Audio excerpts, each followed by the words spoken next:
Salut, j'espère que vous allez bien. Alors aujourd'hui, avant de commencer la vidéo, je voulais vous faire juste une petite parenthèse parce que j'ai changé un petit peu de décor. Je voulais plus rester en fait sur mon fond blanc parce que oui, en réalité, il se passait absolument rien derrière moi et c'était peut-être un peu trop terne, enfin du moins un peu trop vide.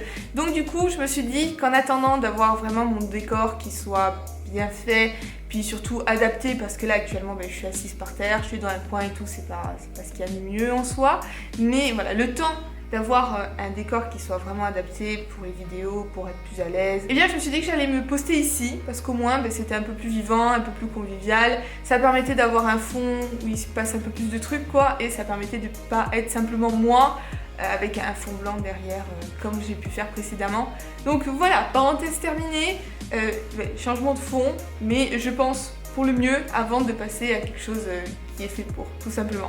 Donc du coup aujourd'hui à la base je vous retrouve pour vous parler d'un livre en particulier que j'ai acheté récemment, que je viens de recevoir. J'ai simplement pris le temps de pouvoir bien le bouquiner pour vous donner mon avis dessus, mais voilà, je viens de le recevoir il n'y a pas si longtemps que ça. Et je voulais impérativement vous en parler parce que je sais pas du tout si ce livre est connu ou non, mais moi j'étais hyper étonnée de me dire que ça existait. Donc pour vous faire le résumé un peu de comment j'ai pu trouver ce livre, moi de manière générale mes recherches qui sont faites sur internet c'est souvent autour des livres, et les recherches qui se font fréquemment, qui reviennent souvent, ce sont les recherches autour des livres de japonais, sur la culture nippone, sur le Japon de manière générale.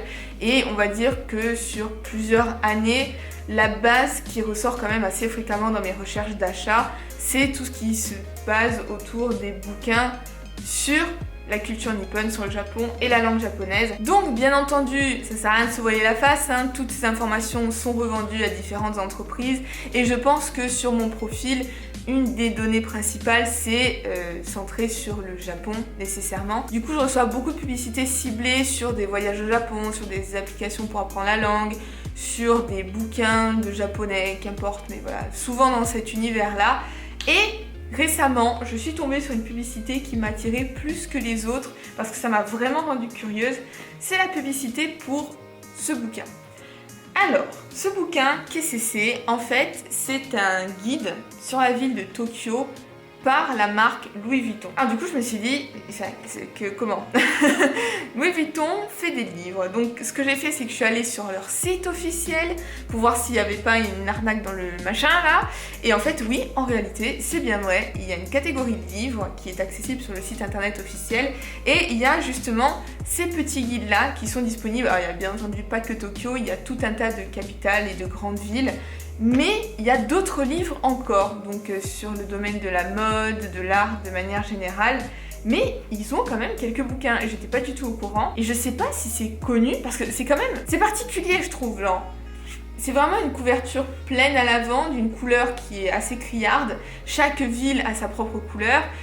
On n'a pas beaucoup d'informations dessus, donc je me dis est-ce que c'est vraiment pas du tout connu et du coup on va dire que mon étonnement a été justifié, ou est-ce qu'il y a que moi qui connais pas ce truc? Je sais pas, si jamais dites-moi en commentaire, mais moi j'avais jamais entendu parler de ces bouquins là. Il n'est pas revendu que sur Louis Vuitton d'ailleurs, hein. C'est revendu chez la Fnac, Cultura, toutes les enseignes comme ça qui revendent des livres. Déjà avant de commencer quoi que ce soit, le prix de ce livre c'est 30 €. Est-ce qu'on peut considérer que c'est beaucoup? Non. Vous pourrez en juger à la fin de la vidéo quand je vous aurai montré tout. Mais ce qui est sûr, c'est que ça se positionne, on va dire, à un prix un peu plus élevé qu'un roman à sa première édition, vous savez, en grand format, et un peu moins cher que pas mal de bouquins sur la langue japonaise, par exemple. Il y a des livres qui avoisinent les 40-50 € par exemple. En gros, 30 € c'est le prix d'un beau livre. Voilà, d'un beau livre d'apprentissage, d'un beau livre grand format, ce genre de choses. Donc, est-ce que ça vaut le coup à voir? Sur tous les sites qui revendent ce livre, la seule image qu'on a à disposition, c'est la première de couverture. C'est tout ce qu'on peut voir, il n'y a pas d'autre image de dispo. Donc la seule donnée qu'on ait avant de débourser ces 30 €, c'est juste ça. Voilà, donc je me suis dit que ce serait intéressant en fait justement peut-être pour vous, si vous l'aviez déjà vu, si vous aviez envie de l'acheter ou si vous le découvrez aujourd'hui, de pouvoir voir ce qu'il y a à l'intérieur avant de vous décider. Moi je l'avais acheté parce que j'achète beaucoup de livres autour de la culture japonaise et du coup je me suis dit que j'avais vraiment envie d'avoir celui-ci parce que c'est particulier. Je veux dire, c'est un livre de Vuitton sur la ville de Tokyo, c'est quand même un format assez particulier. Tout rose, enfin bon, j'avais vraiment envie de l'avoir pour ma collection surtout, mais on va voir ensemble si c'est aussi utile parce que, donc comme le dit le titre, c'est un guide de la ville de Tokyo et avant de l'ouvrir, ce dont j'avais très peur, c'était de me retrouver avec un genre de routard, avec un enchaînement en fait d'adresses à visiter ou dans lesquelles consommer, avec leur adresse, leur prix, leur horaire d'ouverture, une petite description et puis c'est marre. J'avais vraiment peur de ça et du coup je vais vous expliquer comment je l'ai découvert. C'est le plus simple. En fait, quand j'ai reçu le livre déjà, j'ai beaucoup aimé l'aspect extérieur parce que c'est un livre qui est avec une couverture assez épaisse mais surtout une couverture tissu. Donc elle est rose comme ça à l'avant, on a la tranche qui est dans un taupe très foncé qui s'approche quand même du noir. Et on a cette photo à l'arrière qui a été retravaillée donc en rose et noir on va dire. Donc la couverture est quand même déjà vachement sympa. Et le gros souci qu'il y a eu c'est que quand j'ai ouvert, je suis tombée malheureusement sur ce que je craignais. Alors j'ai essayé de tomber sur une page qui ressemble bien à ce sur quoi j'ai pu tomber. Parce que en plus de ça je suis tombée sur une page particulière. Donc en fait quand j'ai ouvert le livre je suis tombée sur cette page-ci.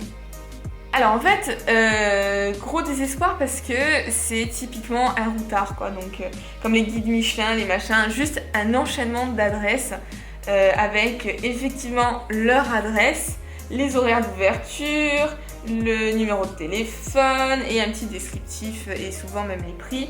Et puis c'est tout. Du coup je me suis dit ok, j'ai déboursé 30 € pour une belle couverture et plein d'adresses. Mais je me suis dit bon écoutez, au lieu d'acheter un routard pas très cher ou de juste aller gratuitement sur internet, j'aurai un beau guide à 30 €. J'ai essayé de me rassurer comme ça. Et en fait, en regardant les prix, je me suis dit ok là ça va être problématique. Pour ce restaurant par exemple, les menus démarrent à partir du prix de 30 000 yens. 30 000 yens le menu minimum, donc par tête. Donc là, j'étais un peu désespérée parce que je me suis dit, ok, j'ai déboursé 30 balles dans un guide où il n'y a que des adresses où je peux pas aller. En fait, ça recense toutes les adresses où je peux pas aller et où je peux en fait directement tourner les talons quoi, si je tombe dessus. Après vous me direz, a priori on est censé s'y attendre, genre on achète un guide d'une ville de la marque de Louis Vuitton qui est quand même une marque de luxe, il faut s'attendre à n'avoir que des adresses hyper chères. Mais bon, dans un certain sens, j'étais quand même assez déçue au prime abord quand j'ai regardé parce que je me suis dit, c'est des adresses, clairement j'aimerais pouvoir y aller, mais je pense que sur mes premiers voyages au Japon et peut-être de ma vie, je pourrais pas accéder à ce genre d'adresse à moins de gros sacrifices. Voilà, je me suis dit cool, je suis consciente qu'il existe tout ça, mais je ne pourrais jamais y accéder. Là par exemple, on a le Carlton qui est sur Tokyo, la chambre, ça va pour la nuit de 75 000 yens à 2 165 000 yens. Et c'est recensé dans un petit bouquin avec des petites pages toutes fines comme ça, comme si c'était normal quoi. Sur le coup je me suis dit ok, ça va être un peu problématique, ce livre il va juste faire beau dans mon placard quoi. Et c'est un peu embêtant de débourser des sous pour ça. Mais fort heureusement, et c'est pour ça aussi que je lui dédie une vidéo complète parce que sinon si c'était si nul que ça j'aurais juste fait une parenthèse dessus pendant une vidéo. C'est pas que ça. Loin de là, j'ai juste pas eu de chance en fait sur les premières pages sur lesquelles je suis tombée et après en se penchant un petit peu sur le livre, on peut se rendre compte que c'est pas que ça. Certes, il y a des adresses très chères, mais on est loin d'avoir que ça. Genre ça représente peut-être un sixième de ce qu'il y a à l'intérieur de ce bouquin, je pense. Donc il est vachement intéressant et du coup je vais vous lister un petit peu tous ces points positifs en vous montrant quelques pages justement parce que comme il n'y a pas du tout de visuel disponible sur internet, histoire que vous puissiez vous faire un avis, savoir si vous voulez vous l'acheter. Donc déjà, premier point positif que j'ai beaucoup aimé par rapport à ce bouquin, c'est le fait qu'il y ait des photos, de très jolies photos qui sont ajoutées de temps en temps entre les pages. Je trouve que cette photo est vachement jolie, je sais pas ce que vous en pensez. Ce qui est très important, c'est que pour chaque livre de chaque ville, il y a un invité spécial qui va expliquer tous ses goûts et qui va donc donner, on va dire, des idées d'adresses, d'œuvres, de lieux qu'il adore pour alimenter ce bouquin. Donc là par exemple l'invité pour le guide de Tokyo c'est Kengo Kuma. Donc il y a un petit descriptif déjà de la personne avec tous ses goûts, ce qu'il aime faire à Tokyo. Donc du coup ça permet de savoir si on a des goûts qui sont différents, qui sont assez similaires aux siens, savoir si justement les adresses que la personne conseille sont des adresses que nous on pourrait aimer aussi. Ensuite il y a d'autres pages que je trouve encore plus intéressantes que celle-ci.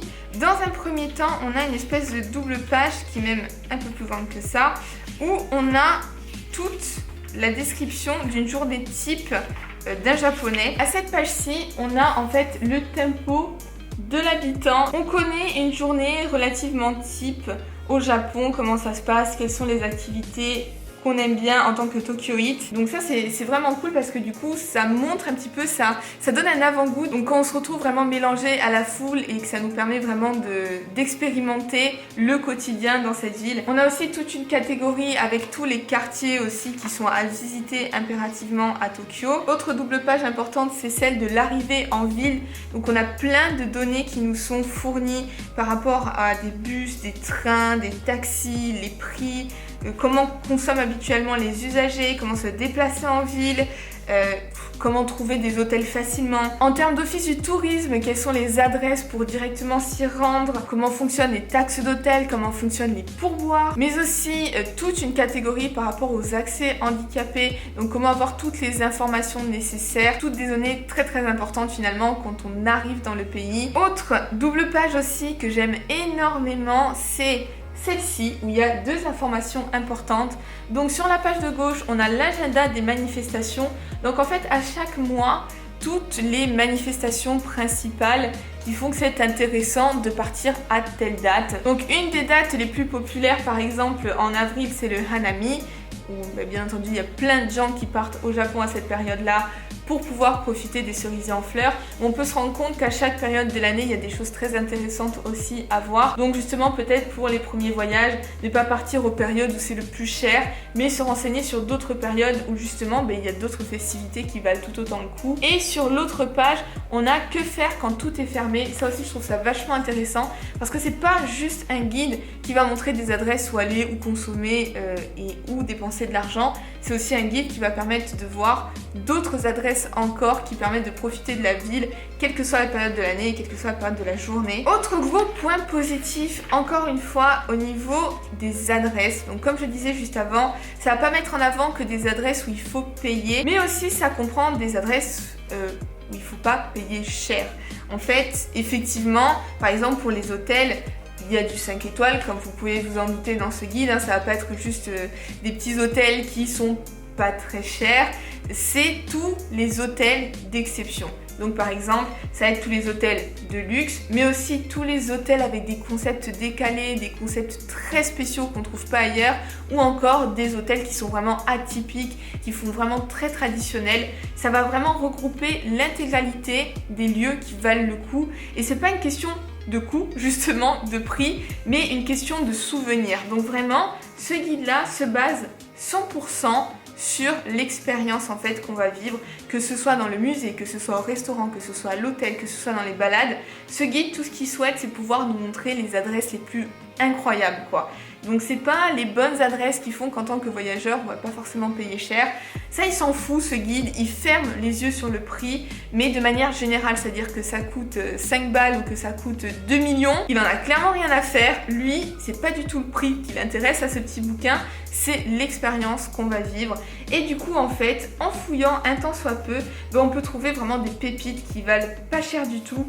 Donc effectivement, il y a des chambres qui sont à 2 millions de yens, mais il va y avoir aussi des chambres à 15 € la nuit qui sont dans des endroits très spécifiques, très atypiques, reculés, enfin des expériences qu'on ne vivrait pas a priori en recherchant simplement un Airbnb ou un hôtel classique sur lesquels on tombe pendant nos premières recherches internet, quoi. Ils ont vraiment voulu nous faire un condensé de toutes les adresses les plus incroyables en fait qu'on trouve à Tokyo. Et c'est ça qui est vraiment intéressant et c'est ça pour tout. Culinairement parlant, ça passait par le restaurant gastronomique où il y a des mini portions comme ça hyper chères, par le petit restaurant de coin de rue que personne connaît et qui en fait a ses petits habitués et qui a une bouffe juste incroyable et il ferme voilà, complètement les yeux sur le prix, donc à nous après de faire le tri, mais il y a vraiment de tout en fait et pas besoin d'avoir les poches bien remplies de sous pour pouvoir profiter de beaucoup d'adresses qui sont disponibles dans ce livre. Donc du coup ce que je vous dis là, ça résume à peu près le contenu de ce bouquin, mais il y a bien plus de pages très intéressantes, surtout par exemple dans les premières pages, je vous ai fait un petit condensé de mes préférés, mais dans toute cette page il y a beaucoup plus de choses très variées, en parlant par exemple de l'invité, en parlant de l'histoire du Japon, de ce qui fait aussi que le Japon est le Japon et qu'il est reconnaissable par rapport à tous les autres pays. Dernier petit point de ce bouquin que je voulais vous montrer, ce sont les petits, comment on peut appeler ça, les itinéraires qui sont fournis par Louis Vuitton aussi. Donc en fait, on a plusieurs itinéraires qui sont fournis pour une journée. Donc en fait, on nous prend une section en fait avec des quartiers et on nous montre tout ce qui est faisable en une journée pour une catégorie et du coup vous allez très certainement trouver un itinéraire qui vous convient dans ces différents chemins fournis parce que c'est adapté à tout un tas de types de personnes. Par exemple, le premier, c'est pour tout ce qui est art et architecture. Le second, ça tape, puisque c'est sur le luxe et la mode. Le troisième, c'est sur la nature, donc c'est plus des fréquentations de parcs, de lieux naturels. Logiquement, c'est ce qui est dit dans le titre. Donc il y a plein d'itinéraires comme ça qui sont proposés, qui sont totalement différents les uns des autres. C'est tellement varié et différent qu'il y a nécessairement un itinéraire qui va vous plaire.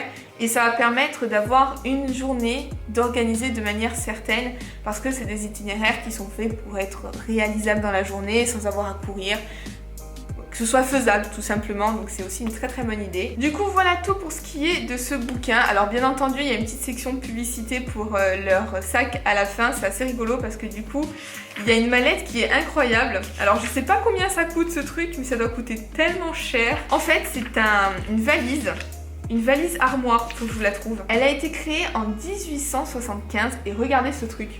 En fait, c'est une valise et quand on l'ouvre, c'est une armoire. En fait, tout est plié nickel dedans.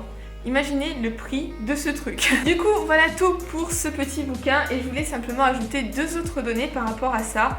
Déjà, dans un premier temps, sont fournis avec des petits stickers. Bon, c'est un petit bonus, mais bon, je préfère en parler.